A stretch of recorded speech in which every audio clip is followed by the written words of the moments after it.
L'histoire commence avec une petite elfe préparant le petit déjeuner pour son maître, Zénos. Celui-ci nous explique que dans ce monde, les guérisseurs ont une grande importance, car leurs contributions ont énormément aidé à l'expansion du royaume. Un guérisseur de 3e niveau ne peut que soigner des blessures superficielles, tandis qu'un guérisseur de 2e niveau peut restaurer le corps. Mais un guérisseur de 1er niveau, lui, peut accomplir des miracles. Ces derniers occupent une place prestigieuse à l'hôpital royal, où de nombreux guérisseurs apprennent la magie curative avancée et obtiennent leur licence avant d'entamer leur voyage en tant que guérisseurs indépendants. Cependant, dans un recoin reculé du royaume, nommé Azès, vit un guérisseur sans éducation formelle ni licence pour exercer. Son nom est Zénos, et pour un prix convenable, il peut soigner n'importe quelle blessure. Après avoir terminé avec un patient, il se prépare à sortir pendant que la petite Lily reste sur place pour tout ranger.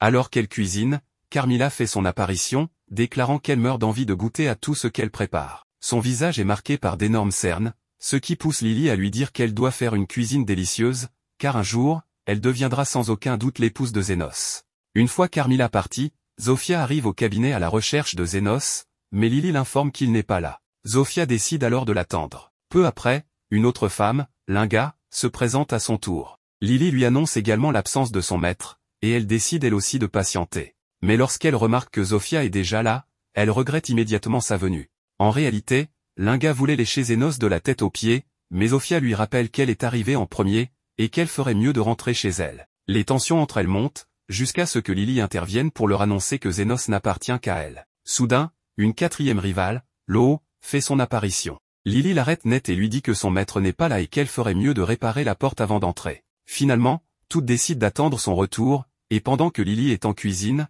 elle leur demande si elles comptent rester pour dîner. Sans surprise, elles répondent qu'elles attendront Zénos, ce qui signifie qu'elles mangeront sûrement aussi. À ce moment-là, Lily se souvient du linge qu'elle a laissé sécher et leur demande de surveiller la marmite pendant qu'elle sort. Mais à peine est-elle partie que les filles ne peuvent résister à la tentation de goûter à la nourriture. Elle est si délicieuse qu'elles n'arrivent plus à s'arrêter. Zofia les avertit que Lily va les gronder, mais lorsqu'elle sent l'odeur du plat, elle succombe aussi à la tentation et rejoint les autres. Pendant ce temps, Lily s'allonge dans l'herbe, se demandant si Zénos mettra longtemps à rentrer. À l'intérieur, la catastrophe a déjà eu lieu, elles ont tout dévoré. Quand Lily revient et voit le carnage, elle leur demande ce qui diable est en train de se passer. Les coupables baissent la tête, incapables de trouver une excuse.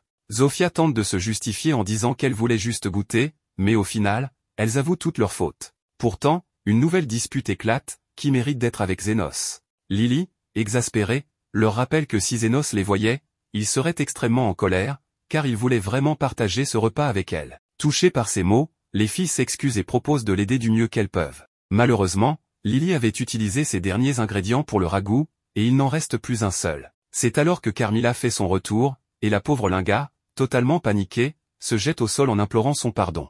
Carmilla, perplexe, se demande bien quoi faire de ces idiotes, tandis que toutes, terrifiées, prient pour leur salut. Lily leur demande alors si elles peuvent aller chercher des ingrédients, et toutes, désespérées, se précipitent à leur recherche.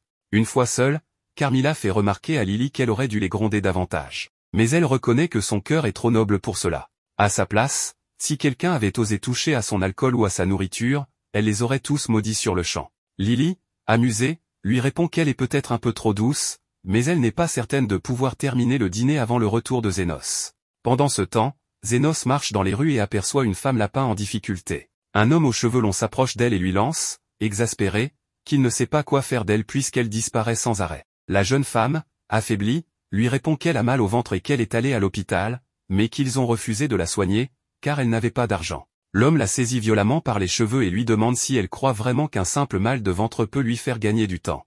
Il l'appelle alors esclave, puis l'entraîne de force avec lui sous les yeux de Zénos. Il la conduit dans un cimetière et la jette sans ménagement sur une tombe, lui disant qu'un endroit aussi misérable est parfait pour une semi-humaine comme elle. Mais soudain, quelque chose d'étrange émerge de la tombe et s'introduit dans son corps. L'homme lui assène alors un violent coup de pied dans le ventre, lui ordonnant d'arrêter de geindre. Voyant qu'elle ne réagit pas, il tourne les talons et lui annonce que si elle veut manger aujourd'hui, elle devra le mériter. Cependant, alors qu'il lui tourne le dos, la femme lapin se relève brutalement et lui tranche le ventre. Pris de panique, l'aristocrate s'enfuit en courant et, apercevant Zénos, lui hurle que son esclave est devenue folle et a essayé de le tuer. La semi-humaine s'approche alors, entourée d'une aura sombre. Zénos interroge l'homme sur ce qu'il faisait exactement, mais ce dernier, terrorisé, balbutie qu'il ne faisait que travailler, et que soudain, son esclave a perdu la raison. La jeune femme attaque, mais Zénos écarte l'homme du danger.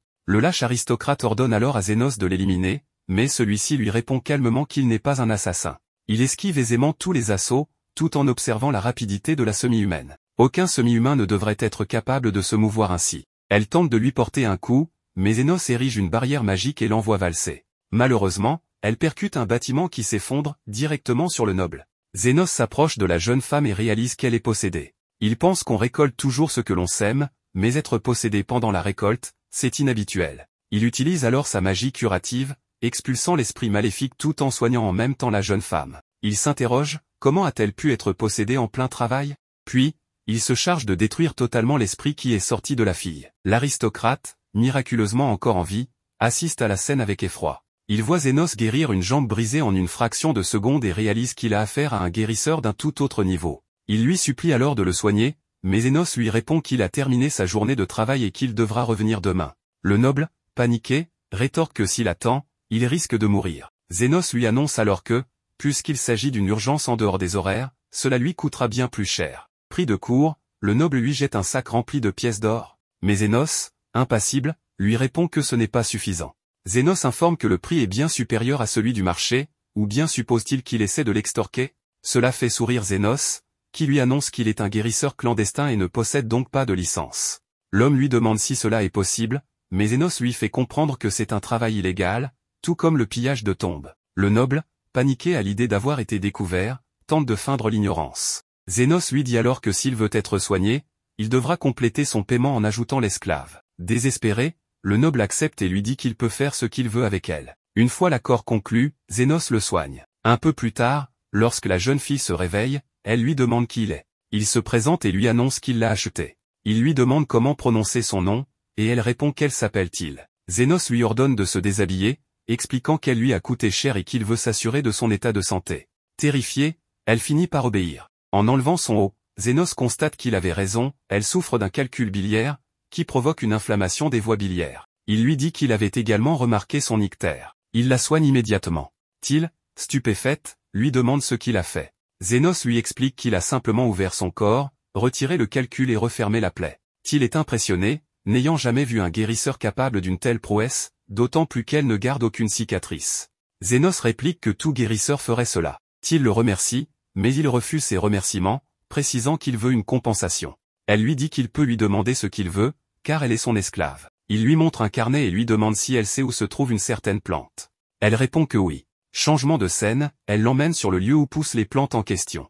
Zénos la remercie, et Till est surprise de recevoir des remerciements pour quelque chose d'aussi simple. Elle lui demande si elle doit faire autre chose, mais Zénos lui dit qu'elle a rempli son rôle. Cependant, Till se sent toujours redevable. Zénos lui répond qu'il demande toujours un prix juste pour son travail, et qu'elle a déjà fait le sien. Pourtant, elle reste insatisfaite. Zénos finit alors par rompre le contrat et lui annonce qu'elle est libre, que sa vie lui appartient désormais. Till ne sait pas quoi faire, n'ayant connu que l'esclavage. Elle lui dit qu'elle vivra pour le découvrir. Cela convient à Zénos, qui lui fait savoir que ce guérisseur clandestin sera là pour la soigner si besoin, mais que ce ne sera pas gratuit. Le soir, en rentrant chez lui, Lily, un peu gênée, lui annonce que le dîner n'est pas encore prêt. C'est alors que les filles arrivent avec tous les ingrédients. Zénos leur demande ce qu'elles font là, mais Ophia le supplie de ne rien dire. Lily se met à préparer un bon repas. Dans le laboratoire, Camilla lui fait remarquer qu'il semble lui être arrivé quelque chose d'intéressant aujourd'hui, lui demandant si c'est à cause de la fille qu'il a rencontrée. De son côté, Lily annonce qu'avec autant d'ingrédients, elle va préparer un véritable festin. Mais avant cela, elle lui préparera un thé pour qu'il puisse attendre tranquillement. Zénos se souvient de l'époque où il était membre du respecté Phénix Doré, qui était devenu l'un des groupes d'aventuriers les plus puissants de tout le royaume. Un jour, le chef du groupe, nommé Aston, annonce à Zénos qu'ils ne veulent plus d'un roturier pauvre venant des bas-fonds dans leur équipe. Il lui donne une pièce d'or comme indemnité de départ. Il affirme que Zénos ne vaut rien de toute façon, et qu'ils se porteront bien mieux sans lui. Zénos ne comprend pas, car il est un guérisseur très puissant qui les aide depuis la formation du groupe. Mais Aston se moque de lui, disant que ce n'est qu'un idiot autodidacte sans licence officielle de guérisseur, donc totalement inutile. Zénos le regarde et dit qu'il pensait qu'ils étaient amis. Aston rit au nez de Zénos avec ses compagnons, le tournant en ridicule et affirmant qu'il n'était qu'un bouclier de chair pour eux, rien de plus. Aston ajoute qu'étant désormais le groupe le plus fort du royaume, ils sont presque des célébrités, et qu'avoir un roturier venant des bidonvilles dans une équipe composée de nobles aristocrates, ça ne le fait pas. Il affirme que la pièce d'or devrait suffire pour qu'il parte n'importe où et qu'il ne doit jamais dire à qui que ce soit qu'il faisait partie de leur groupe. Zénos comprend que cet argent est en réalité destiné à acheter son silence. Il se lève et quitte la pièce, se demandant ce qu'il va bien pouvoir faire de sa vie maintenant. Alors qu'il marche sans but, il entend soudain le bruit de quelqu'un en difficulté et va voir ce qu'il se passe. Il découvre un homme et une femme en train d'essayer de maîtriser une elfe esclave, pour la vendre à un noble répugnant. L'elfe tente de se défendre et de s'enfuir, forçant l'homme à lui tirer une flèche dans la jambe. Il s'approche d'elle et la saisit par le col, mais l'elfe se débat avec fougue et mord la main de son agresseur, ce qui le rend encore plus furieux. L'homme sort alors une dague et la poignarde dans le ventre, ce qui énerve la femme, qui lui dit qu'il est stupide d'avoir abîmé leurs marchandises. Zénos les observe se disputer autour du corps de la fille, baignant dans son sang, et décide d'intervenir rapidement. Il leur offre la pièce d'or en échange de l'elfe, ce que la femme accepte immédiatement, pensant qu'elle est de toute façon déjà condamnée. Le duo disparaît rapidement dans l'obscurité, pendant que Zénos commence à examiner sa blessure. La fille pense qu'elle est déjà morte, mais Zénos, qui est un guérisseur exceptionnel, la soigne parfaitement en un rien de temps. Elle est complètement surprise, car elle n'a rien senti, et remercie Zénos pour son aide. Elle se présente sous le nom de Lily, puis s'inquiète aussitôt de la pièce d'or que Zénos a dépensée pour elle. Zénos le remarque et lui dit de ne pas s'en faire pour ça, que ce n'était pas si important. En réalité, il n'était pas très enthousiaste à l'idée de garder l'argent de pitié donné par un connard comme Aston de toute façon. Lily lui demande s'il est un guérisseur mondialement connu, mais il lui répond qu'il n'est personne, qu'il n'a même pas de licence officielle. Il lui demande ensuite où elle habite, mais elle répond qu'elle est affamée et sans abri. Zénos décide alors de la prendre sous son aile et l'emmène dans une petite taverne, où il lui achète des vêtements décents et un bon repas chaud. Lily mange avec appétit et demande à Zénos s'il ne compte pas manger lui aussi. Il lui répond qu'il n'a pas faim, mais en réalité, il n'a plus d'argent pour acheter à manger. Alors qu'il réfléchit à comment trouver un travail, un homme lézard entre dans la taverne, demandant de l'eau. Il s'assoit sur une chaise, du sang coulant de son bras, visiblement à cause d'une blessure par balle. Zénos s'approche de lui, examine la blessure et affirme que ce n'est qu'une égratignure. Le lézard semble sceptique, mais sans un mot de plus, Zénos lève les mains et prononce un sort de guérison, qui soigne instantanément sa blessure. Le lézard est choqué, mais heureux, et lui donne quelques pièces avant de quitter la taverne. Zénos est un peu surpris, car c'est la première fois qu'on le paie pour avoir soigné quelqu'un. Lily lui dit que c'est tout à fait normal, car les guérisseurs demandent un prix pour leur service. Zénos décide alors de vivre selon ce principe à partir de maintenant, et de créer sa propre clinique. Un problème avec ce projet, c'est que comme il vient des bas-fonds, obtenir une licence pour exercer légalement serait pratiquement impossible. Il devrait donc probablement devenir un guérisseur clandestin, exerçant illégalement. Lily semble très heureuse de cette décision et lui promet de l'aider toute sa vie. Zénos n'a pas vraiment envie d'impliquer une jeune fille dans une activité illégale, mais comme il ne peut pas laisser Lily seule, il décide de la garder avec lui pour le moment. Il l'emmène dans une partie abandonnée de la ville, où la plupart des maisons sont détruites et où il n'y a pas âme qui vive. Lily lui demande pourquoi ils sont dans un endroit aussi délabré, et Zénos lui répond qu'ils doivent rester éloignés du centre-ville pour ne pas attirer l'attention. Il explique qu'il cherche une maison encore debout pour en faire son foyer, et finit par en repérer une qui n'est pas trop mal. Il commence à inspecter toute la maison, même si elle semble en assez mauvais état. Zénos est simplement heureux d'avoir un toit au-dessus de sa tête, lui qui a passé la majeure partie de sa vie à dormir à la belle étoile pendant qu'il était avec son ancienne équipe. Lily utilise sa magie de lumière pour éclairer les lieux pendant que Zénos vérifie tout, jusqu'à ce qu'il tombe soudainement sur un spectre, qui n'est autre que Carmilla elle-même. Lily se cache derrière Zénos, pensant que c'est la fin, car les spectres sont les morts vivants les plus puissants, réputés pour leur toucher de mort. Carmilla sourit en voyant de la chair fraîche pénétrer dans son palais et décide de les attaquer, mais Zénos lance calmement un sort de guérison, ce qui fait disparaître ses bras. Elle est choquée qu'un humain puisse riposter, tandis que Lily le regarde, stupéfaite, et lui demande comment il peut se battre contre un spectre. Zénos semble confus et répond qu'il ne voit pas ce qu'il y a de si impressionnant, car il en a déjà combattu des centaines. On apprend alors qu'Aston, pour se divertir, envoyait Zénos dans les donjons les plus profonds, où il était forcé de faire face à des spectres. Mais Zénos a fini par comprendre qu'elles étaient en réalité vulnérables à sa magie de guérison.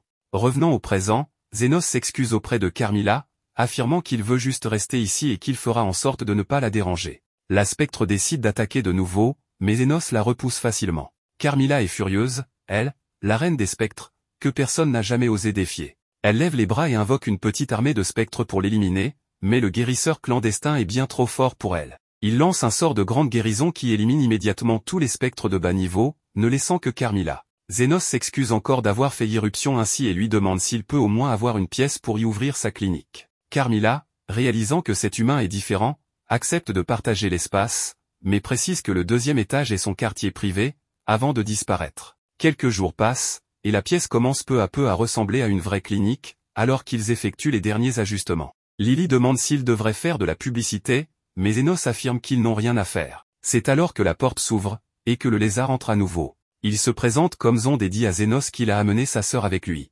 Celle-ci regarde Zénos et lui demande s'il peut s'occuper de sa blessure au bras. Zénos réalise alors qu'elle a été touchée par une balle magique empoisonnée, et que son bras est entièrement infecté. Il affirme qu'il faudra l'amputer, car il est déjà mort. La femme lui demande combien cela coûterait, et Zénos annonce un prix de 1 million de won. Zonde est outré par ce tarif, bien au-dessus du prix du marché pour une simple amputation. Mais la femme le calme, affirmant que Zénos est malin et qu'il sait qu'elle est Zopfia, la chef du clan des lézards. En réalité, Zénos ne le savait pas, mais il avait déjà entendu son nom, car il y a plusieurs grands chefs de clan dans les bas-fonds, dont Zopfia, connu pour voler aux riches et redistribuer aux pauvres. Zopfia lui demande alors de justifier un prix aussi élevé, et Zénos répond sèchement que régénérer un nouveau bras demande énormément d'énergie. Cela la laisse complètement stupéfaite, et elle demande « Qu'est-ce qu'il veut dire par régénérer ?» Zénos, un peu confus, répond qu'il va lui couper le bras et lui en faire repousser un nouveau.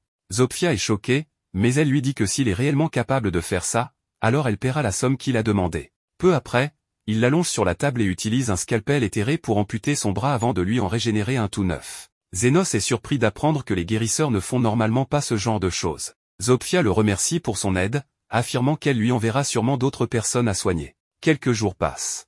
Un soir, après avoir traité ses patients, Zénos prend le thé avec Carmilla et Lily. Lily lui demande alors « Pourquoi est-ce que les lézards sont toujours blessés quand ils viennent te voir ?» Zénos explique qu'il existe 3 factions dans les bas-fonds qui sont constamment en guerre, les lézards, les orques, et les furies. C'est alors qu'il sent quelque chose, et la porte s'ouvre. Un groupe de furies entre dans la pièce, accompagné d'une fille demi-humaine qui se présente comme Linga, la chef des furies. Zénos sait qu'elle gère toutes les opérations de jeu et qu'elle est réputée pour être une tyran. Il lui dit que la clinique est fermée pour aujourd'hui, mais que s'il s'agit d'une urgence, il peut jeter un coup d'œil. Linga se met à rire et affirme que peu importe combien de fois ils battent les lézards, ces derniers reviennent toujours, complètement guéris. Et maintenant, elle a appris que c'était Zénos qui les soignait. Sur ces mots, elle sort une énorme hache et commence à marcher vers lui, affirmant qu'elle va le tuer pour qu'il arrête d'aider les lézards. Elle se jette sur lui, mais le bouclier magique autour de Zénos brise son arme. Tous les furies l'attaquent alors, mais cela n'a aucun effet sur lui, alors il commence à saccager la clinique. Zénos tente de les arrêter, mais il ne l'écoute pas. Soudain, Carmilla apparaît, furieuse de voir sa maison détruite. Tous les furies se font littéralement dessus en voyant une spectre en colère. Mais avant qu'elle puisse tous les dématérialiser, Zénos l'arrête, affirmant que cette clinique est là pour sauver des vies, pas pour les prendre. Carmilla accepte de le laisser gérer la situation et retourne à l'étage. Quant à Linga, elle s'effondre aussitôt au sol et demande pardon, car un homme capable de tenir tête à une spectre peut effacer tous les furies en un instant. Zénos leur dit de ne pas s'en faire pour ça, tout en réalisant qu'il vient probablement d'avoir un nouveau flux de clients pour sa clinique. Sa clinique prospère depuis un moment maintenant, car il reçoit constamment des patients venant des hommes lézards ainsi que de la faction des poilus. En plus d'eux, un orc est maintenant arrivé et annonce à Zénos que leur chef, la Grande Lo, est malade et qu'il veut qu'il vienne la voir. Zénos lui dit de l'amener à la clinique, mais l'orc refuse, affirmant que Lo ne peut même pas bouger pour l'instant, et que les poilus et les hommes lézards traînent constamment dans les parages en apportant des cadeaux et en construisant des structures. Lo ne peut pas prendre le risque de se rendre dans un lieu entouré d'autant d'ennemis. Zénos pousse un soupir d'épuisement et décide de suivre l'orc jusqu'à leur repère. Il marche à travers des grottes sombres avant d'arriver dans une grande ouverture, où il découvre une magnifique femme musclée assise sur un trône, entourée d'un tas d'orques. Il se présente, mais Lo affirme qu'elle sait déjà qui il est, car les hommes lézards et les poilus ne cessent de vanter à quel point le nouveau guérisseur souterrain est un Sigma. Zénos est agacé par cette notoriété, car il ne veut pas trop attirer l'attention pour éviter d'avoir des ennuis avec les autorités, puisqu'il n'a pas de licence. Il lui demande ce qu'elle a, mais au lieu de lui répondre, elle le met au défi de découvrir le problème lui-même. Zénos s'approche calmement d'elle et examine tout son corps pour repérer une blessure externe, mais ne trouve rien. Il décide alors de vérifier si elle a des blessures internes, et finit par découvrir une masse dans son estomac. Ce n'est pas un bébé, mais une pierre de mana. Il lui demande ce que c'est, et elle lui répond que c'est une pierre explosive qu'elle a avalée par accident. Zénos lui demande si quelqu'un a essayé de l'empoisonner, mais elle nie et explique qu'elle l'a avalée par erreur en mangeant des boulettes de riz. Zénos se retourne et lui dit d'attendre un peu, qu'elle finira par l'évacuer elle-même. Mais Lo l'arrête en disant qu'elle l'a malencontreusement mâché un peu, ce qui rend la pierre très instable, si elle bouge ne serait-ce qu'un peu, elle pourrait exploser. Les orques l'entourent immédiatement en affirmant qu'ils mourront avec elle, mais ne la quitteront pas. Zénos ne s'émeut pas de ce mélodrame et veut partir, mais Lo lui dit qu'elle possède un énorme trésor caché dans un coffre, et qu'elle veut le lui offrir. Zénos pense qu'elle plaisante, mais elle lui lance une clé en or en lui disant qu'il peut ouvrir le trésor avec. Zénos lui demande pourquoi elle fait ça, et Lo répond qu'elle a entendu dire qu'il demande toujours un prix juste, mais qu'il ne fait jamais payer les enfants. Elle a beaucoup aimé ça chez lui et veut qu'il continue à faire le bien autour de lui. Zénos soupire et décide de régler le problème. Il s'approche d'elle, sort son scalpel magique et lui ouvre l'estomac. Les orques sont horrifiés et veulent l'attaquer, mais avant qu'il ne puisse l'encercler, il retire la pierre de mana et referme la plaie aussitôt. Lo est choquée, elle n'avait jamais vu ça auparavant, mais elle le prévient de jeter la pierre avant qu'elle n'explose. Zénos ne bronche même pas et serre la pierre entre ses poings. Elle explose violemment. Une fois la poussière retombée, Lo est abasourdi de voir qu'il n'a même pas une égratignure. Il se dépoussière tranquillement, lui jette la clé en or et s'en va. Lo l'arrête et lui demande pourquoi il l'a soigné alors qu'il aurait pu garder tout l'argent pour lui. Zénos répond qu'il demande un prix juste, et ce qu'elle lui offrait était bien trop pour une simple opération. Depuis ce jour, les chefs des 3 factions commencent à lui rendre visite régulièrement, même sans raison particulière. Zénos pense simplement qu'ils n'ont rien à faire, mais Lily soupçonne qu'ils sont amoureux de lui. Cela est confirmé par Carmilla, qui affirme que les 3 chefs sont complètement fous de lui et qu'ils vont bientôt se faire la guerre pour lui. Zénos ignore tout cela, affirmant qu'il n'est qu'un simple guérisseur sans importance. Mais les paroles de Carmilla se révèlent exactes lorsqu'un jour, les 3 chefs viennent lui rendre visite l'un après l'autre, chacun apportant des cadeaux et de la nourriture, tout en annonçant qu'ils vont se faire la guerre le lendemain. Le matin suivant, les 3 factions se réunissent sur le champ de bataille, leurs soldats discutant entre eux pendant qu'ils se préparent à désigner une bonne fois pour toutes le roi incontesté du monde souterrain.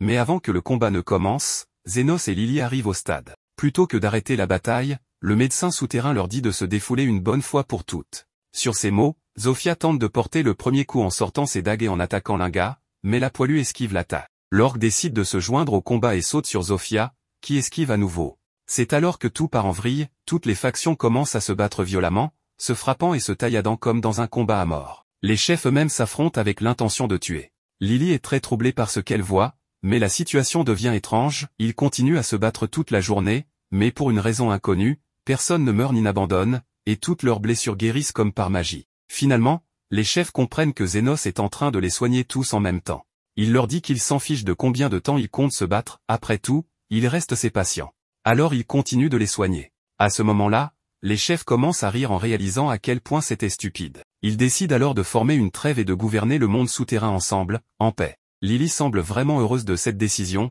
tandis que Zénos déclare qu'il va leur faire payer cher, car soigner autant de personnes en même temps est un travail très difficile. Le lendemain, le commandant de la division du royaume de Ars convoque le vice-commandant Krishna après avoir entendu des rumeurs inquiétantes concernant un conflit territorial entre les semi-humains vivant dans les bas quartiers. Bien qu'il s'agisse d'un différend vieux de plusieurs années que tout le monde connaît bien, le royaume ne peut plus se permettre de le laisser évoluer librement. En effet, Ars a prospéré grâce à son système de hiérarchie stricte, avec la royauté au sommet. Les citoyens déversent leur frustration sur les pauvres, qui, à leur tour, se retournent les uns contre les autres. C'est ce cycle qui permet de maintenir l'équilibre de cette société. Selon le commandant, ce qui l'inquiète le plus, c'est la possibilité que les pauvres s'unissent, car cela représenterait une menace directe pour l'aristocratie, la classe dirigeante. Le roi est vu comme un soleil par son peuple, et il est du devoir de l'ordre des chevaliers de protéger la capitale où réside le souverain. Krishna ne comprend pas d'où le commandant tire l'idée qu'il existe un médiateur entre les factions, car elles se détestent depuis toujours et ne s'uniront jamais. Il n'existe, selon lui, aucun être capable de s'interposer entre la tornade, le tyran et le colosse.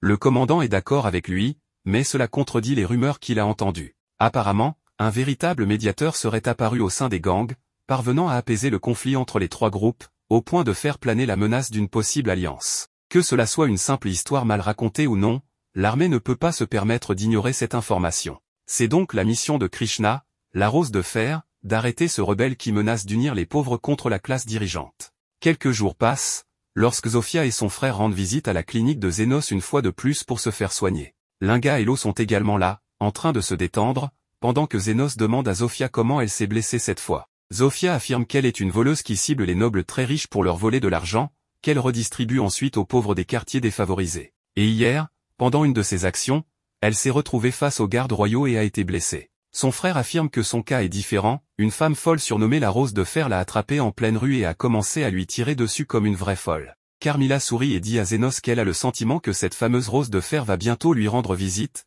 car il a réussi à unir les 3 factions en guerre pour la première fois depuis des années, et ça pourrait représenter une menace pour les nobles. Zénos dit qu'il ne veut pas s'occuper de tout ça et s'assoit pour manger le festin que Lily a préparé pour eux tous. Mais les paroles de Carmilla s'avèrent vraies, car la femme connue sous le nom de la Rose de Fer est déjà entrée dans les quartiers pauvres, Choqués de voir la paix régner, les furies jouent aux cartes avec les hommes lézards, tandis que les ors et les furies plaisantent et rient ensemble. Elle aperçoit un homme lézard assis tranquillement en train de boire une bière, alors elle s'approche de lui en disant que ça fait longtemps qu'elle n'est pas venue dans les bas quartiers, et que les choses semblent avoir beaucoup changé. L'homme lézard la regarde et dit que maintenant qu'ils se connaissent tous, ils ont réalisé qu'ils étaient pareils, donc il n'y a plus de raison de se battre. La femme lui demande qui est le médiateur qui a mis fin à la guerre, mais l'homme lézard répond que le médiateur préfère rester discret, donc il ne dira pas son nom. À ces mots, la femme folle l'attrape par le col et lui enfonce son arme dans le ventre, le menaçant de tirer. Mais il refuse toujours de révéler l'identité de Zénos et parvient à crier à l'aide. Heureusement, Zofia et son frère passaient par là,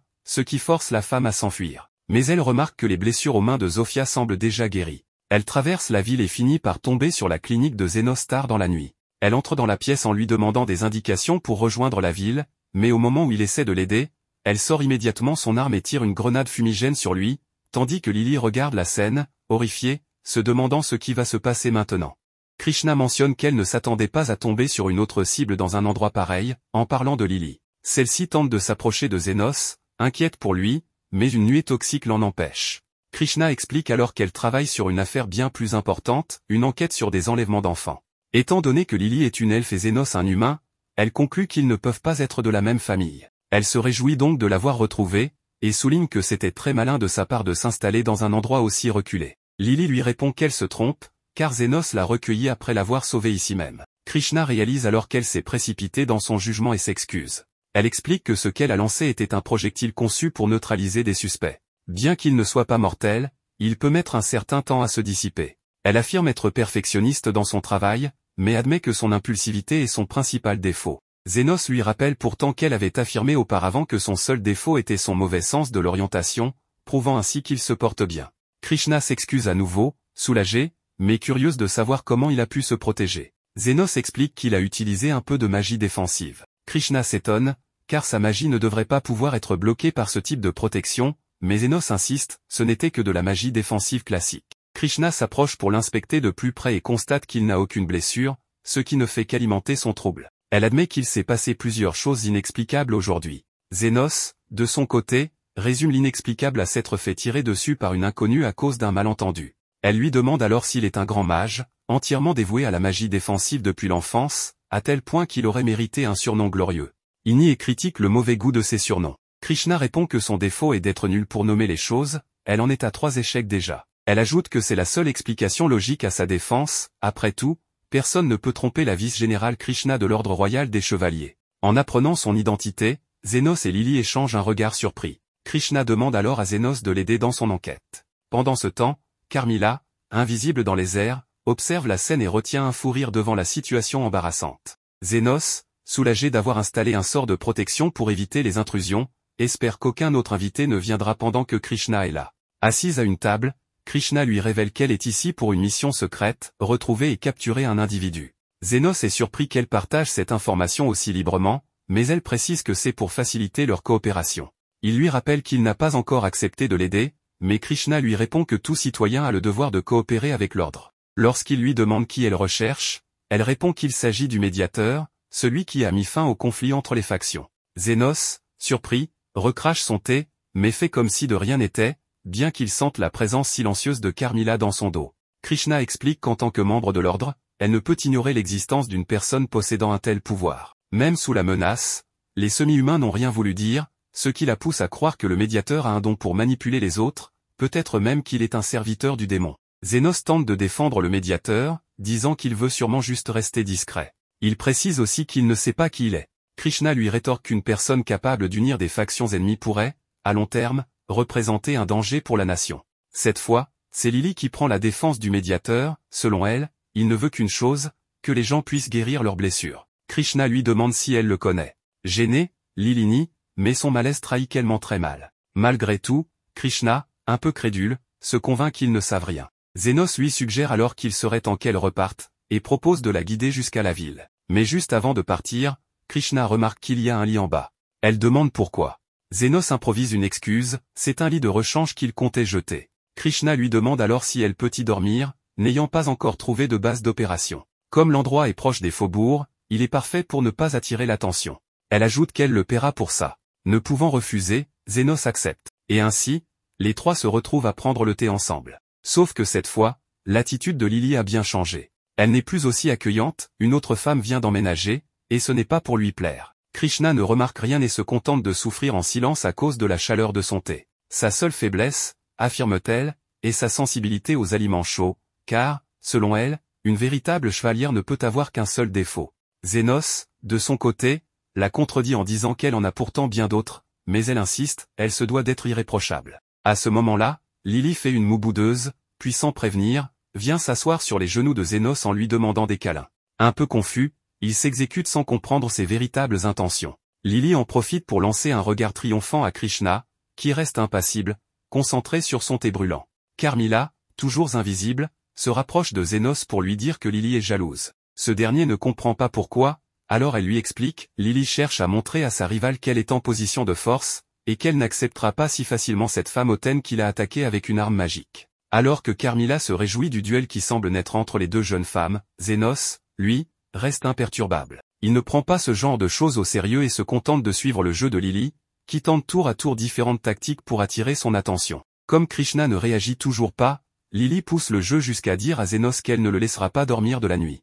Mais à peine a-t-elle prononcé ces mots qu'elle s'endort profondément. Zénos la porte jusqu'à son lit, puis retourne discuter avec Krishna. Cette dernière se souvient alors que Lily avait mentionné appartenir à une caravane de marchands d'esclaves. Elle demande à Zénos s'il se souvient du nom de l'ancien maître de Lily.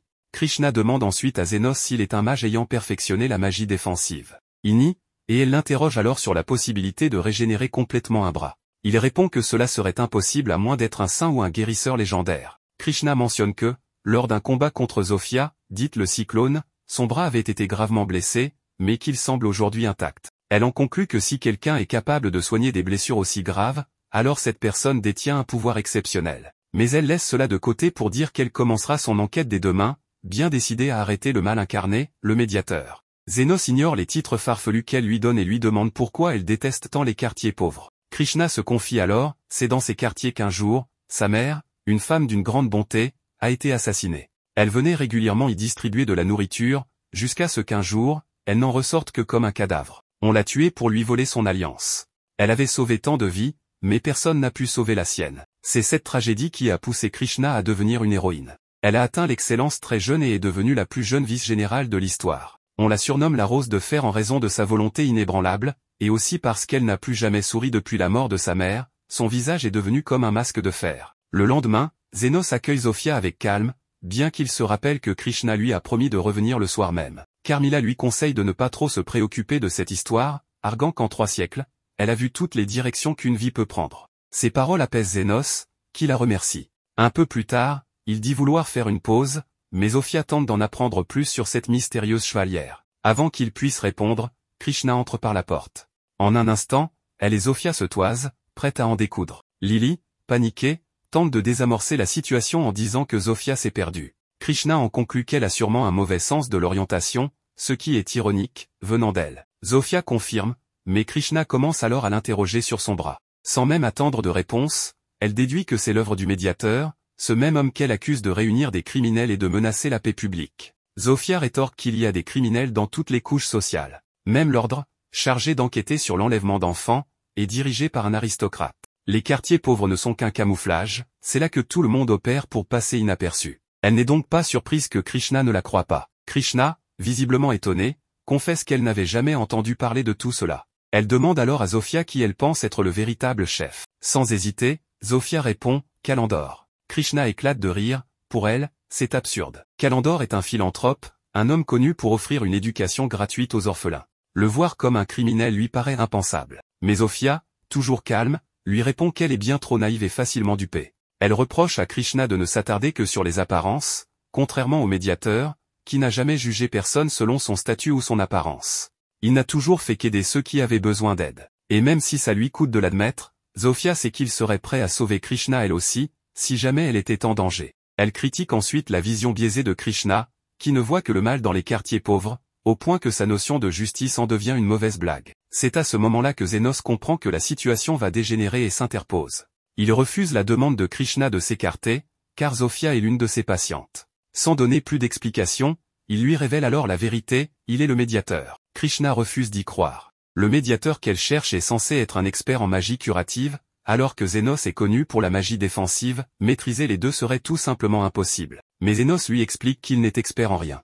Il ajoute que les deux types de magie visent à améliorer les capacités naturelles du corps, et qu'elles ne sont pas si différentes que ça. Un raisonnement qu'elle n'avait jamais entendu dans ses cours, mais qui, malgré tout, la fait réfléchir. Elle finit par admettre que Zénos est bien du côté des semi-humains, et qu'il est le médiateur. C'est justement pour cette raison qu'elle décide de partir s'installer ailleurs. Zénos tente de la retenir, mais elle s'en va sans se retourner. Lily remarque alors que Krishna ne s'est pas dirigé vers les quartiers pauvres, mais dans la direction opposée. En réalité, Krishna ne s'est pas perdu, elle va directement confronter Lord Kalandor. Elle arrive à sa résidence et lui explique vouloir renforcer la sécurité dans la région. Pour cela, elle souhaite inspecter sa demeure. Kalandor accepte sans résistance. Pendant l'inspection, Krishna garde en tête ce que Zofia lui a dit à propos de lui. Mais plus le temps passe, plus elle se dit qu'elle est probablement en train de perdre son temps. Avant de partir, elle demande à utiliser les toilettes. En chemin, elle réfléchit à certains détails qu'elle a observés. Kalandor fait partie de la noblesse moyenne, et pourtant, sa résidence est anormalement sécurisée.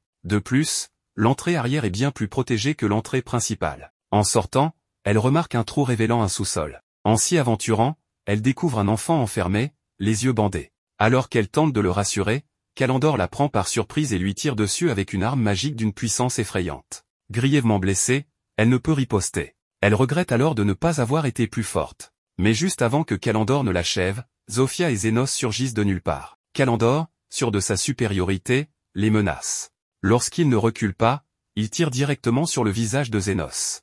Mais lorsque la poussière retombe, Zénos est intact. Sans se presser, il s'avance. Les balles ne lui font rien. Kalandor tente de fuir, trébuche, laisse tomber son arme. Zénos la ramasse et lui dit froidement qu'on ne tire pas sur quelqu'un si on n'est pas prêt à se faire tirer dessus. Ignorant ses supplications, Zénos lui tire dans le front. Il rassure ensuite Krishna, Kalandor n'est pas mort, car l'arme était équipée d'un limiteur. Il se penche alors vers Krishna pour examiner ses blessures, elle a perdu son bras gauche, une partie de son torse et plusieurs organes. Tandis qu'il commence à la soigner, il lui demande de ne pas paniquer quand elle verra la facture. Mais Krishna, elle, commence à le voir autrement, comme un héros.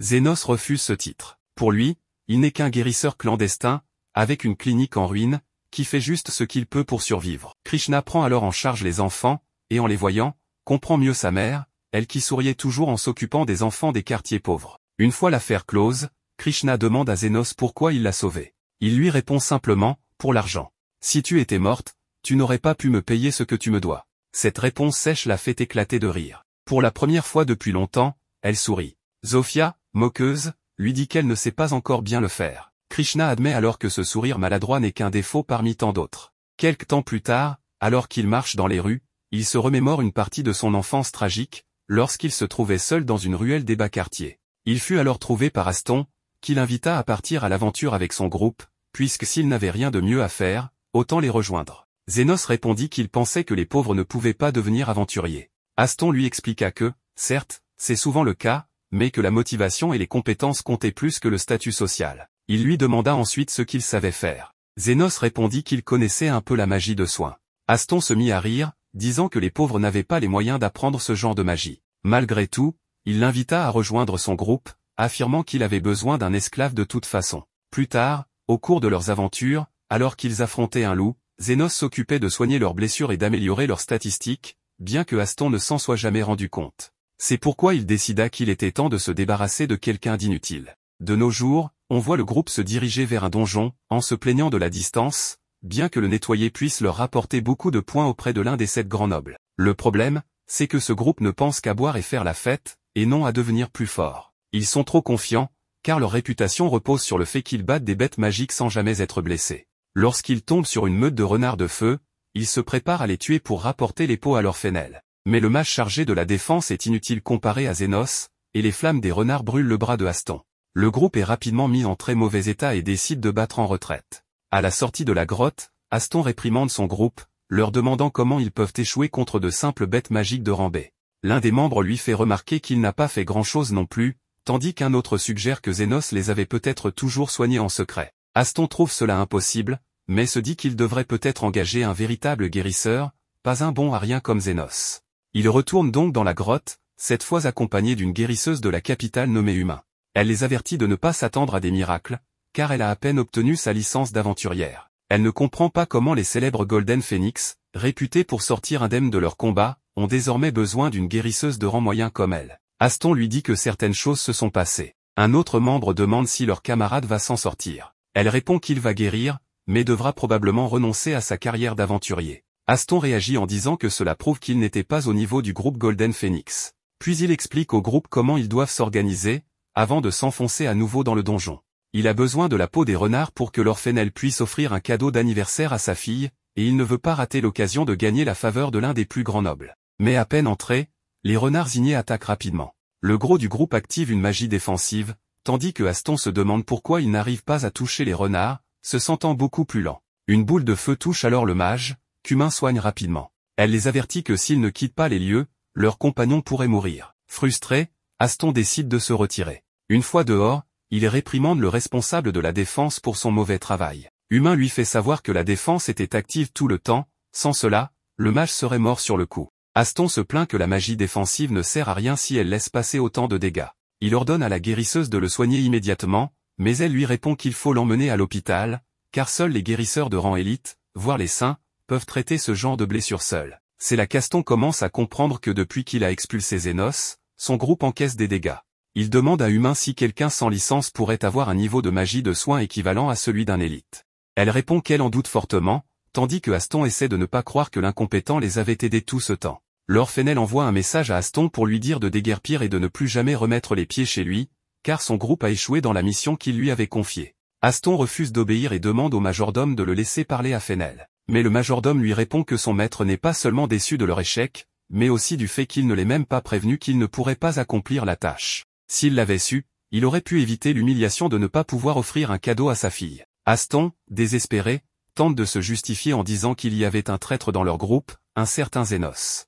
Mais le majordome lui demande qui est cette personne, ce qui lui rappelle qu'il avait pris soin de cacher l'existence de Zénos pour que personne ne sache qu'ils avaient un pauvre parmi eux. Il décide donc de se taire et de demander pardon, suppliant pour une autre chance. Le majordome accepte finalement, bien qu'il doute fortement que le groupe puisse faire quoi que ce soit d'utile dans leur état actuel, surtout avec aussi peu de membres. Un peu plus tard, Aston dit à son compagnon de ne pas s'inquiéter car ils peuvent encore compter sur leur esclave, en parlant de Zénos, et il est persuadé qu'il meurt d'envie de revenir dans le groupe. Cet homme est complètement à côté de la plaque. Il refuse de croire que Zénos était celui qui les maintenait en vie, mais la vérité est que tout allait bien tant qu'il était là. Il prévoit donc de l'exploiter à nouveau, comme au début, pour regagner leur renommée perdue. Dans une autre scène, alors qu'ils arpentent les bas quartiers à la recherche de Zénos, son compagnon lui demande ce qu'ils feront si Zénos est mort. Aston répond qu'il sait qu'il ne l'est pas, car il avait une pièce en or qu'il lui avait donnée comme preuve de leur lien. Évidemment, cette pièce, il ne l'a plus, et pour le retrouver rapidement, il compte engager les 3 chefs tribales. Il rencontre d'abord Zofia. Aston se présente à elle tout en se disant que cette fille n'est pas mal du tout, et qu'il la prendrait bien dans son harem une fois devenue aristocrate. Mais Zofia le coupe net et lui demande d'aller droit au but. Lorsqu'il lui dit qu'il cherche quelqu'un nommé Zénos, elle éclate de rire, réalisant qu'ils sont les idiots qui ont viré Zénos de leur groupe. Aston, vexé, tente de dégainer son épée, mais change d'avis en constatant qu'il est en infériorité. Zofia lui dit clairement que la personne qu'il cherche a bien mieux à faire que de supporter ces idioties, tout comme elle, d'ailleurs. Aston, furieux, lui demande si elle sait à qui elle parle. Mais avec un regard glacial, elle lui répond que c'est lui qui ne sait pas à qui il parle. Ils vont ensuite voir Loho, qui, en apprenant qu'ils sont les minables qui ont rejeté Zénos, leur demande ce qu'ils veulent encore de lui. Gil essaie de défendre l'honneur de leur groupe, mais Aston lui dit de se taire avant qu'on ne leur colle une raclée. Il rencontre enfin Linga, mais c'est encore pire. Elle leur dit qu'elle ne traite pas avec des cafards. Aston devient agressif, mais en voyant la vitesse de Linga, il préfère serrer les fesses et quitter les lieux. Dans une ruelle des bas quartiers, Aston se demande si les 3 chefs semi-humaines ne seraient pas amoureuses de Zénos. Il imagine qu'ils doivent se tromper de personne, qu'il s'agit peut-être d'un autre Zénos, parce qu'il est impossible que ce misérable ait une telle influence. Mais il oublie qu'elles ont toutes bien dit que c'était eux, les imbéciles, qui l'avaient viré. Par chance ou par miracle, Zénos passe juste devant eux. Sans perdre de temps, ils le rejoignent. Aston, d'un ton hautain, lui dit qu'il est content de voir qu'il est encore en vie. Zénos lui demande ce qu'il fait là, mais Aston essaie de faire de l'humour. Zénos les interrompt pour dire qu'il est trop occupé pour perdre son temps, puis reprend sa route.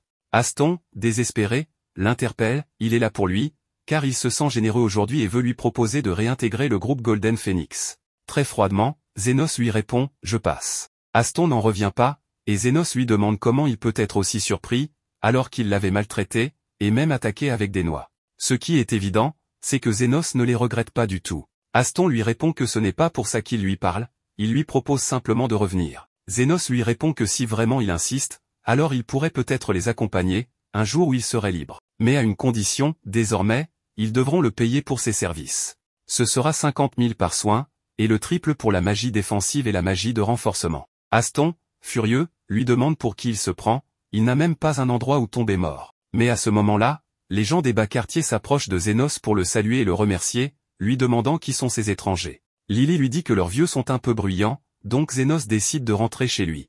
Aston tente alors une approche plus psychologique pour le convaincre, il lui dit qu'il lui a offert une place dans ce monde, qu'il a pris soin de lui. Mais Zénos s'excuse calmement et lui dit qu'il arrive un peu trop tard. Alors qu'il tourne les talons, Aston, fou de rage, tente de l'attaquer, mais Krishna intervient juste à temps et l'envoie valser d'un coup de feu. Surpris, Zénos demande à Krishna ce qu'elle fait là. Elle lui répond qu'elle était venue le chercher, mais c'est perdu, et heureusement sa mauvaise orientation l'a mené jusqu'à lui. Pendant ce temps, Aston est frustré de voir que Zénos entretient une excellente relation avec la vice-générale des chevaliers. Krishna avertit Aston qu'elle va l'emmener au poste pour agression publique. Aston tente de se justifier en rejetant la faute sur son compagnon, puis s'enfuit en courant. Un peu plus tard, à la clinique, les filles racontent à Zénos ce qui s'est passé. Zofia lui dit qu'elle avait un mauvais pressentiment au sujet de ces types, donc elle avait demandé à ses hommes de les surveiller. Les deux autres chefs avaient fait pareil, même si leurs hommes les avaient perdus de vue au final. Elles espèrent qu'ils sont déjà partis, car s'ils avaient creusé un peu plus, ils auraient pu entrer en contact avec la guilde clandestine, un groupe mêlé à des activités illégales. Mais elle précise clairement qu'elle-même ne se risquerait jamais à s'en prendre à cette guilde, car elle accepte n'importe quelle mission contre paiement, trafic de drogue, élimination, vengeance sur contrat. Zénos leur fait remarquer qu'il faut une somme colossale pour pouvoir les engager. Carmilla ajoute que les finances de ce gars-là ne doivent pas être brillantes s'il a dû venir le chercher en personne. Mais Zofia est un peu préoccupée, elle a entendu parler d'un individu qui acceptait des contrats selon certaines conditions, parfois même gratuitement. Et cet homme se faisait appeler le guide. Un peu plus tard dans la soirée, Lily, inquiète de voir que Zénos ne dort toujours pas, lui prépare une tasse de thé et lui caresse la tête, comme il le fait avec elle quand elle a du mal à dormir. Mais très vite, c'est elle qui s'endort, et Zénos la porte pour l'installer dans son lit. Carmilla prend alors le relais pour lui tenir compagnie et lui demande si sa rencontre avec ses anciens camarades l'a empêché de dormir. Zénos lui retourne la question en lui demandant si elle aussi s'inquiète pour lui, mais Carmilla, un peu embarrassée, répond que non, qu'il n'y a juste pas grand-chose à faire la nuit et qu'elle avait envie de discuter. Zénos la remercie, puis finit par lui confier qu'il avait presque oublié son ancien groupe, mais que cette journée a ravivé des souvenirs, au point de regretter de ne pas les avoir frappés. En réalité, il pensait à un passé encore plus lointain. Carmilla lui rappelle qu'il avait dit un jour avoir appris la magie de soins dans les bas quartiers et lui demande de lui en parler. Zénos explique qu'il l'a apprise en tentant de ressusciter un cadavre. Carmilla lui répond que c'est de la magie interdite, mais Zénos, encore enfant à l'époque, ne le savait pas, et s'était fait gronder par son maître. Carmilla lui parle alors d'un autre type de magie, pas identique mais proche, la création de vie artificielle, une ancienne magie utilisée pour créer des golems. Elle explique qu'on utilisait une pierre magique comme cœur, ainsi que du charbon et du soufre pour donner naissance à des êtres infatigables, sans peur, qui travaillaient jusqu'à accomplir leurs tâches. Zénos lui demande ce qu'elle faisait, elle, il y a 300 ans, mais Carmilla élude la question. À ce moment-là, un immense bruit retentit. Carmilla se penche pour voir ce qu'il se passe dehors et reste figée, les bas quartiers sont en train d'être ravagés par un énorme golem. Bien que, avant que tout cela n'arrive, nous voyons comment Aston a réussi à retrouver le guide, qui lui demande ses motivations de vengeance. Mais comme Aston refuse de lui raconter, le guide décide de partir. Cependant, frustré, Aston lui révèle tout, et le guide est un peu surpris de voir que, plus qu'une vengeance, il ne fait que libérer ses frustrations. Malgré cela, il accepte de collaborer avec lui, car il a quelque chose sur quoi il travaille depuis longtemps, et Aston lui a donné l'excuse parfaite pour le tester. Maintenant, revenons au désastre. Les citoyens des banlieues fuient, désavantagés, pendant que le golem ravage tout sur son passage et s'approche. Zénos est surpris de voir un golem en personne. À ce moment-là, Carmilla l'avertit que ça ne sert à rien, surprenant Zénos en voyant qu'elle peut sortir de la maison, bien qu'elle lui fasse savoir qu'elle n'est sortie que par curiosité, pour voir une relique comme celle-ci détruire les banlieues. Juste à ce moment, le reste des filles rejoint Zénos pour lui demander de soigner leurs hommes, car beaucoup d'entre eux sont gravement blessés. Elles lui disent qu'elles n'avaient jamais vu une chose pareille, et il leur explique que c'est une forme de vie artificielle datant de nombreuses années, une magie qui aurait dû disparaître. Zénos est alors averti par l'un de ses hommes que cette chose vient des profondeurs des bas quartiers. Zénos pense que cela pourrait être l'œuvre de la guilde clandestine, mais ils n'ont pas le temps pour le moment, alors il demande aux filles de réunir tous les blessés au même endroit. Pendant ce temps, de son côté, le guide observe de loin la merveilleuse destruction causée par son golem. Cependant, il se plaint un peu, car comme il s'y attendait, il n'est pas très agile, donc il devra l'améliorer, mais pour sa fonction principale, il fonctionne plutôt bien. De leur côté, nous voyons les citoyens aider ceux en difficulté et se réfugier dans un endroit sûr, tandis que Zénos demande à Carmilla de s'éloigner, car la magie de guérison est son point faible. En utilisant une grande guérison, il soigne une grande partie des blessés, mais il est très en colère pour 3 raisons. Premièrement, il n'a pas pu dormir, deuxièmement, rien ne garantit que les gens le paient, et troisièmement, le responsable de tout ce désastre devra payer très cher. Pendant ce temps, le guide, de loin, observe Zénos, surpris de voir qu'il est un grand guérisseur, bien meilleur que les élites, ce qui l'enthousiasme encore plus, car cela dépasse ses attentes. Même s'il guérit les gens, il ne pourra rien faire s'il n'arrête pas le golem.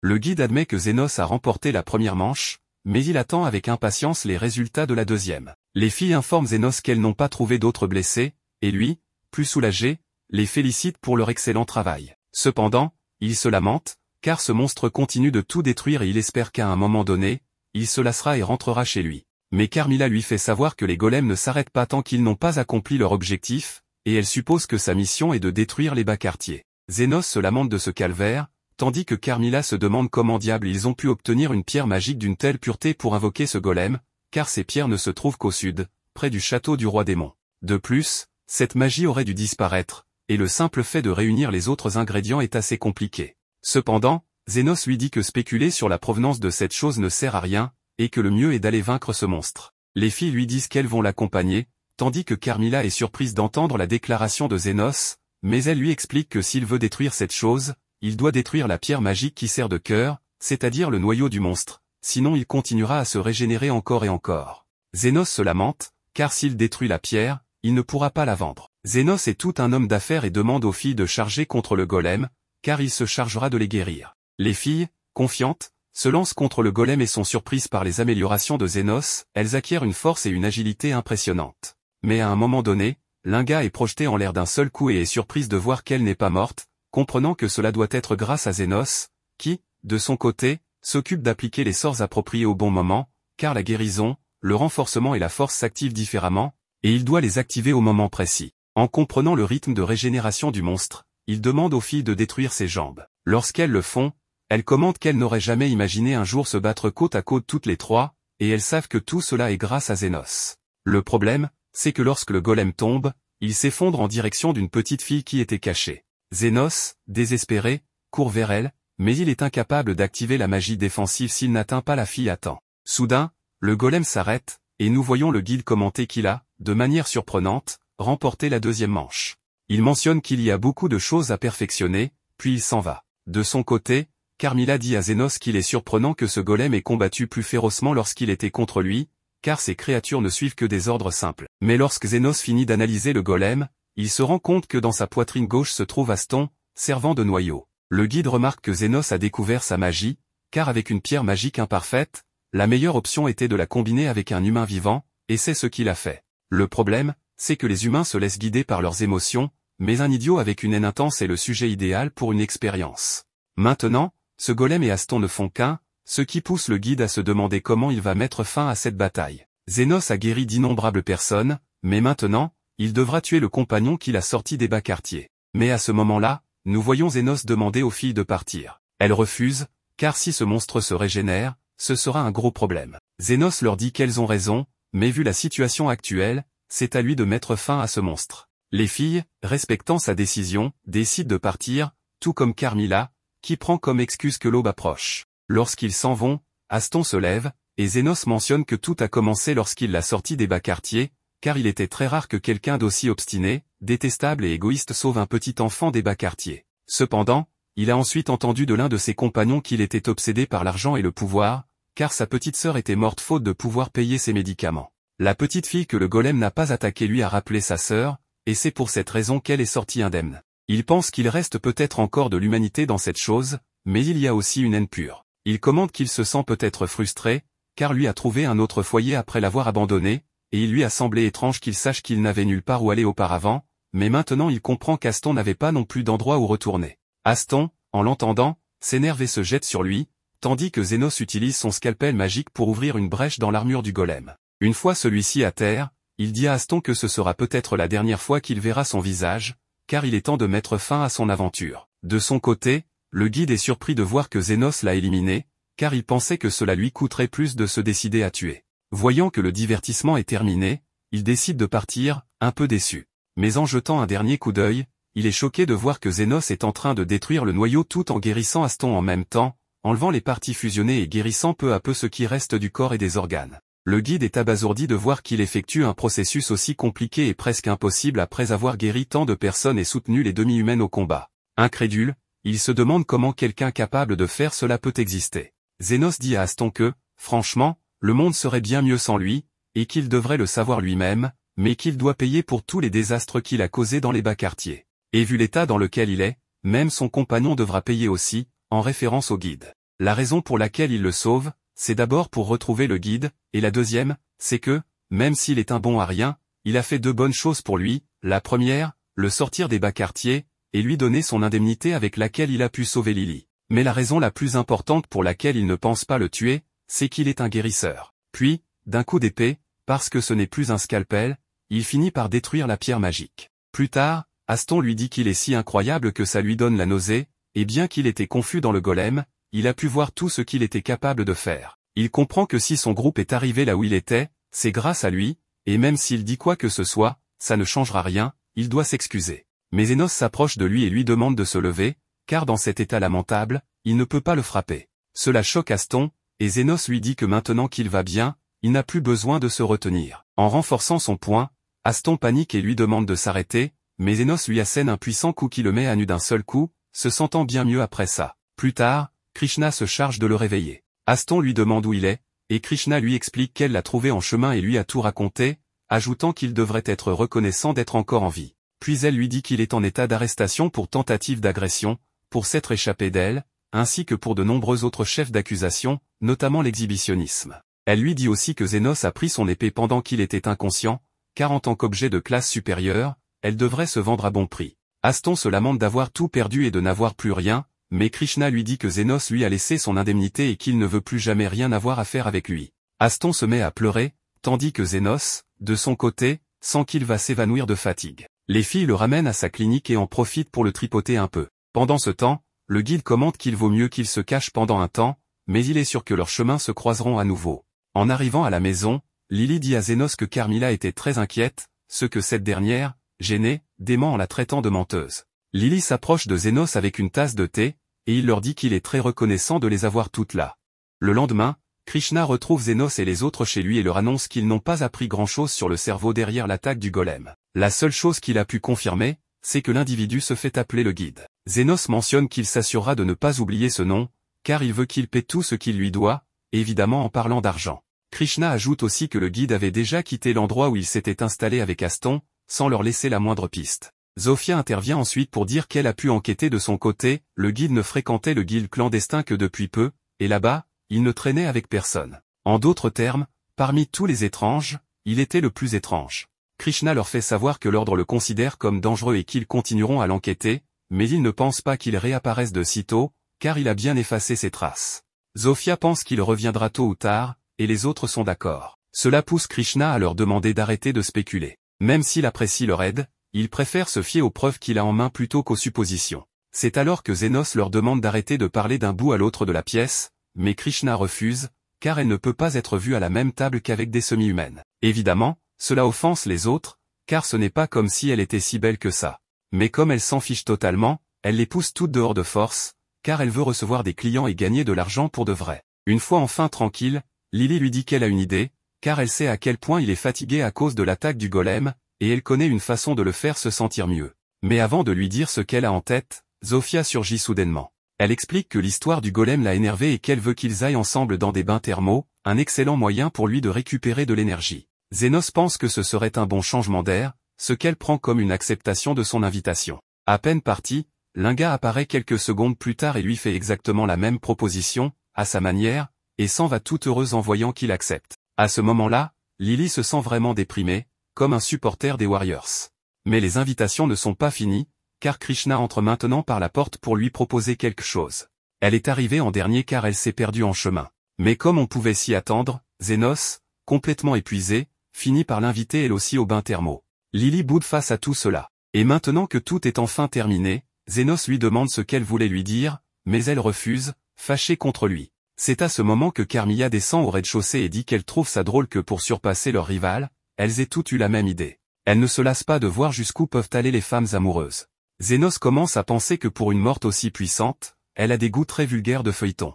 Mais Carmilla ne lui prête aucune attention, car elle est impatiente d'aller au bain thermo aussi. Le soir venu, Zénos se détend enfin en entrant dans l'eau chaude. Soudain, Zofia entre comme si de rien n'était. Zénos lui rappelle que c'est le bain des hommes, mais elle répond qu'elle le sait déjà, et qu'elle a juste mis un panneau nettoyage pour qu'ils aient un peu d'intimité. En entrant dans l'eau, elle dit aussi que même si elle voulait être un peu plus agressive, elle sait très bien comment il réagirait. Changeant de sujet, elle lui dit que son frère et ses subordonnés trouvent qu'elle a changé récemment, qu'ils n'auraient jamais imaginé qu'elle s'entendrait bien avec des lycanthropes ou des ors, et encore moins qu'elle parlerait à une chevalière. C'est pourquoi elle pense qu'il est capable de changer le monde. Zénos ne se trouve toujours pas spécial, mais lui demande surtout pourquoi elle se rapproche autant, car elle est maintenant juste à côté de lui. Zofia espérait qu'il baisse sa garde en parlant, et quand elle y parvient, elle décide de l'attaquer, car elle en a très envie. Et ce n'est pas une métaphore, elle veut vraiment coucher avec lui. Il résiste, essayant de l'arrêter. Heureusement, quelques secondes plus tard, Linga entre, prétextant un malaise dû à la chaleur,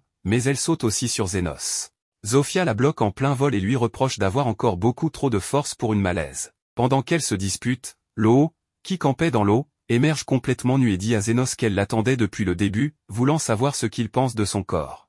Il lui répond qu'il ne peut rien voir dans l'ombre, mais tourne vite la tête pour lui dire que malgré tout, il préfère qu'elle ne s'approche pas. Les trois commencent à se disputer pour lui, et à ce chaos se joint Krishna, qui leur reproche le bruit et leur présence dans le bain des hommes. Mais elles lui font remarquer qu'elle est là aussi, et en déduisent qu'elle est venue pour être avec Zénos.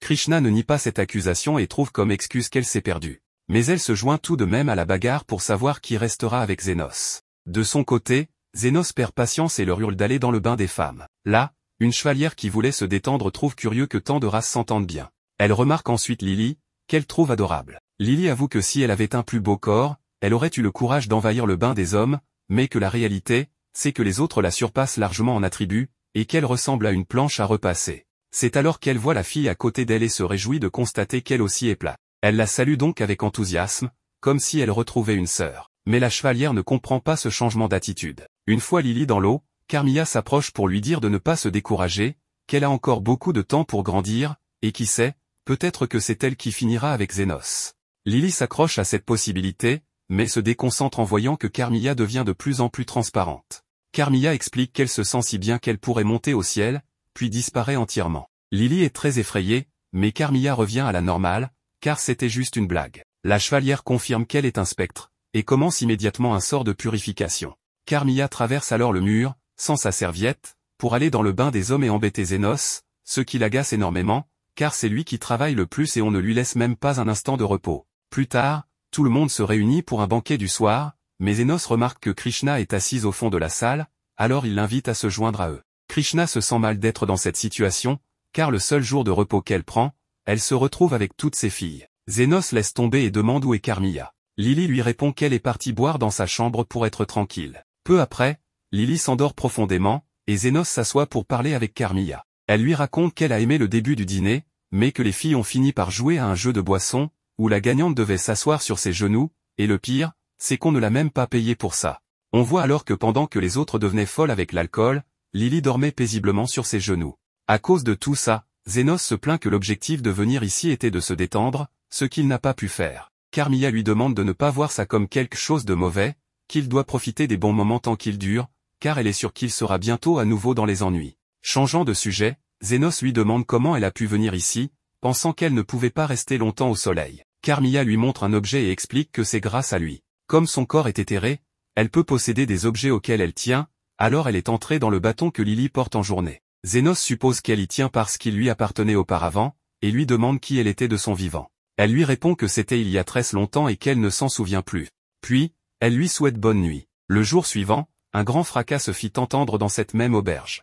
Humain fut la première à se précipiter sur les lieux du désastre. La propriétaire lui explique que son mari s'apprêtait à préparer le petit déjeuner quand, en entrant dans la cuisine, une explosion l'a enveloppée. Humain pense que les pierres signa ont dû exploser et l'informe qu'elle est soigneuse, donc elle fera de son mieux. À ce moment-là, un homme arrive pour demander ce qui s'est passé, précisant qu'il est un client de l'auberge venu voir l'origine du bruit. Il observe longuement le blessé. Humain lui dit qu'il existe une antenne de l'hôpital royal au centre-ville, l'endroit idéal pour soigner l'homme, et lui demande son aide pour le transporter là-bas.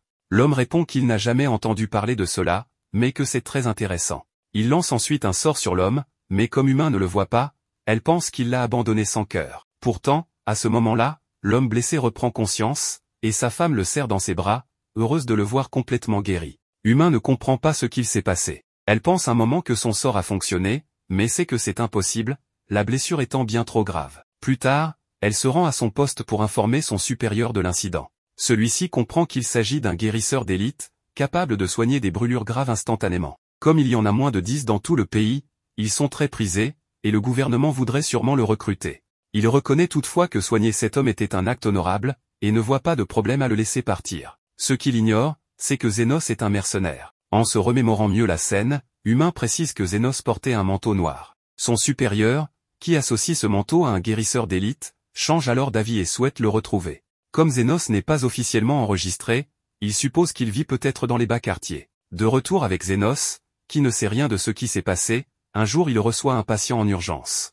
Quelqu'un lui amène un homme dans un état critique. Zénos l'allonge sur la table et examine son corps. Il découvre que le problème vient du poumon rouge et commence à réfléchir à haute voix à propos de cette étrange maladie. Le patient le félicite pour son diagnostic, puis s'assoit et se présente comme un guérisseur d'élite de l'hôpital royal, nommé Hernardo Becker. Il explique qu'il n'est pas particulièrement doué en magie de soins, malgré son rang. C'est alors qu'Humain entre soudainement et reconnaît Zénos.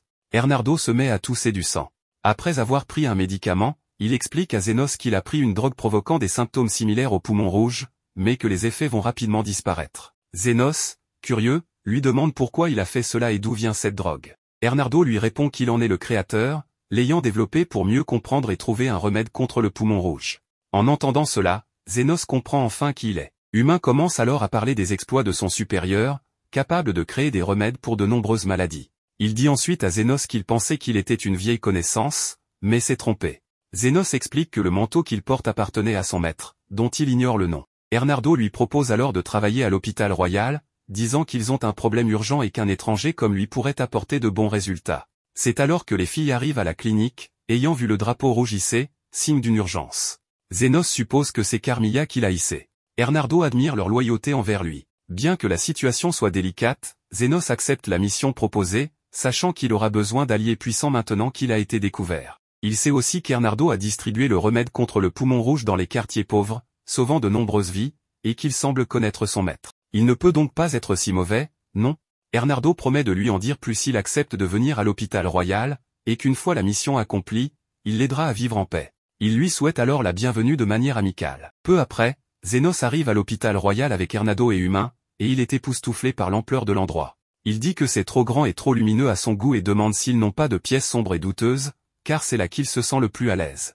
Humain n'aime pas son attitude, mais Hernardo lui dit qu'il devrait d'abord aller à son bureau avant de discuter de quoi que ce soit d'autre. Le bureau se révèle être sombre, louche et mal entretenu, ce qui met Zénos à l'aise. Hernardo entre ensuite dans le vif du sujet, il dit à Zénos qu'il l'a engagé pour enquêter sur des disparitions. Zénos dit que ce n'est pas sa spécialité, mais Hernardo lui explique qu'il doit simplement poser quelques questions. Puisqu'il a été admis ici comme étudiant-chercheur spécial, il est libre d'assister à toutes sortes de programmes avec les bonnes recommandations, ce que les étudiants normaux ne peuvent pas faire. Zénos comprend que cela facilitera la collecte d'informations, mais il s'inquiète que quelqu'un découvre sa véritable identité. Hernardo a déjà prévu une fausse histoire pour ce genre de situation et lui dit qu'il n'a qu'à prétendre être un guérisseur talentueux revenu de l'étranger. Étant donné qu'un guérisseur d'élite le soutient, personne ne doutera de lui. Ensuite, Zénos se rend au dortoir et est surpris quand Lily lui souhaite la bienvenue chez lui. Il lui demande ce qu'elle fiche ici, et Humain lui explique que les membres de la famille sont autorisés à vivre dans les dortoirs. Lily déclare fièrement qu'elle est l'épouse de Zénos, mais Humain lui rappelle qu'officiellement, elle est sa petite sœur. Zénos remercie Humain d'avoir fait les démarches administratives pour faire venir Lily, car il s'inquiétait pour elle. Elle prend alors congé. Dès qu'ils sont seuls, Lily commence à se comporter comme une épouse désespérée de l'attention de son mari, et Zénos lui demande qui lui a appris tout ça. La réponse évidente est Carmilla, qui est également venue vivre avec lui et a causé des ennuis. Zénos la prévient qu'avec autant de guérisseurs dans les parages, elle risque d'être exorcisée dès que quelqu'un la verra, mais Carmilla répond qu'elle aime vivre dangereusement. Le lendemain, Zénos prend le petit déjeuner avec Humain à la cafétéria et lui demande comment obtenir une licence de guérisseur. Elle lui dit qu'il doit d'abord s'inscrire dans une école préparatoire pour améliorer ses bases, puis intégrer un hôpital enregistré pour y étudier quelques années. Ensuite, s'il réussit l'examen de l'hôpital, il peut devenir guérisseur agréé. Zénos est choqué d'entendre cela et dit que les guérisseurs certifiés sont vraiment incroyables. Humain est abasourdi de voir à quel point il est ignorant de ses propres capacités. Elle explique qu'une fois diplômés, les guérisseurs peuvent travailler dans les hôpitaux royaux ou devenir aventuriers. Certains travaillent directement pour l'armée ou pour des nobles. Lorsqu'un guérisseur a suffisamment d'expérience, il peut passer un examen pour augmenter son rang. Zénos a mal à la tête en pensant à toutes ces formalités et demande à Humain de lui parler de la personne disparue qu'il doit retrouver. Elle révèle que la personne disparue est son supérieur,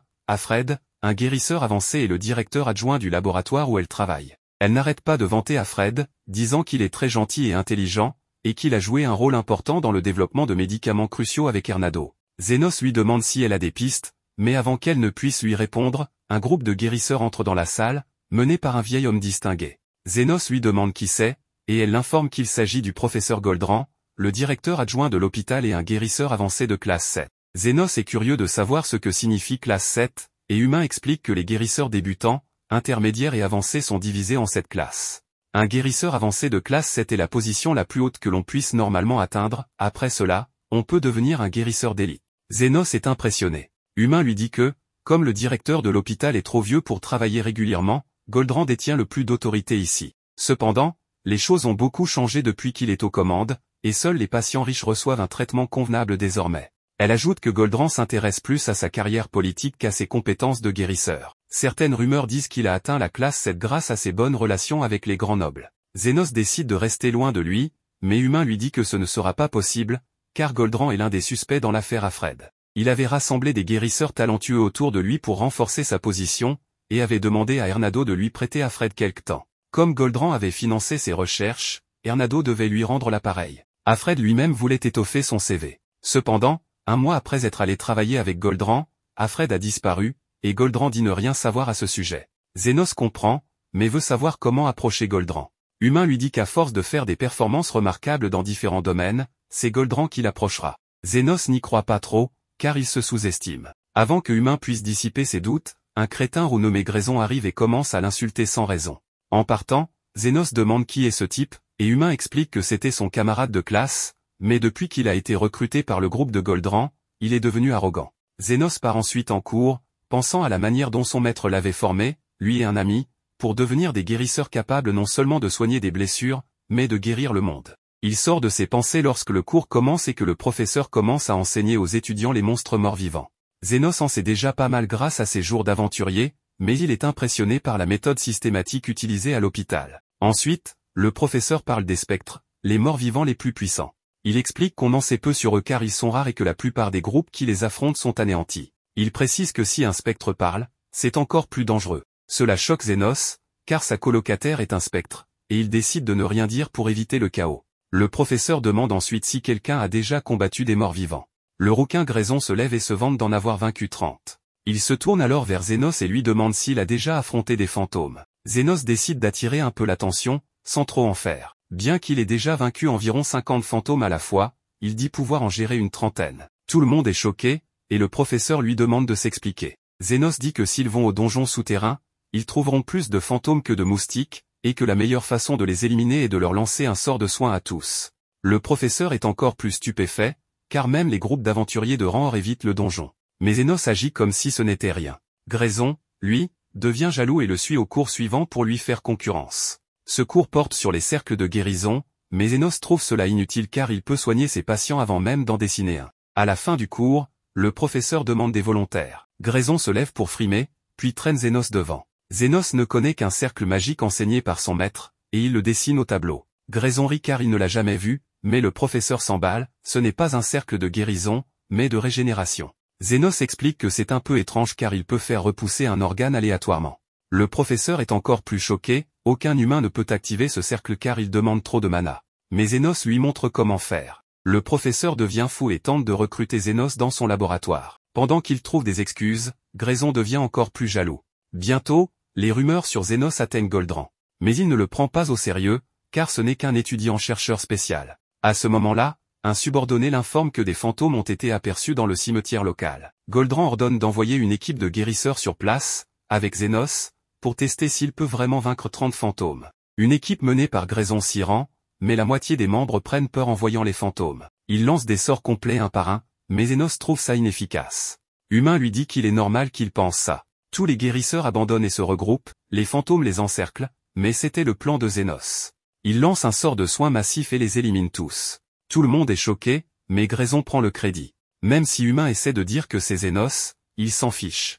Quand Grayson lui crie qu'il ne l'acceptera jamais, Zenos reste indifférent. Grayson s'en va, frustré, mais Zenos lui dit que les monstres ne sont pas tous éliminés. Une explosion secoue le sol, et un roi zombie géant surgit. Les guérisseurs sont terrifiés mais se tournent vers Grayson en disant qu'ils ont confiance en lui. Il ne peut pas avouer qu'il a menti, et se tourne vers Humain pour demander de l'aide. Elle se moque de lui et lui dit de prouver les compétences de la faction Goldran seule. Il se tourne vers Zenos, qui pense sincèrement qu'il peut gérer le monstre seul, donc il n'intervient pas. Sans autre choix, Grayson court vers le zombie, tremblant de peur. Il lui lance un sort de soin élevé, mais cela ne cause qu'une petite blessure qui se régénère immédiatement. Grayson panique. Le roi zombie l'attaque, lui brise les os. Grayson panique. Alors qu'il va être mangé, Grayson supplie qu'on l'aide. Zenos utilise une compétence de haut niveau appelée méga soin, des orbes colorés apparaissent et vaporisent le monstre. Grayson et Humain recommencent à se disputer, mais Zenos pense que les morts-vivants sont attirés par d'autres morts-vivants plus puissants.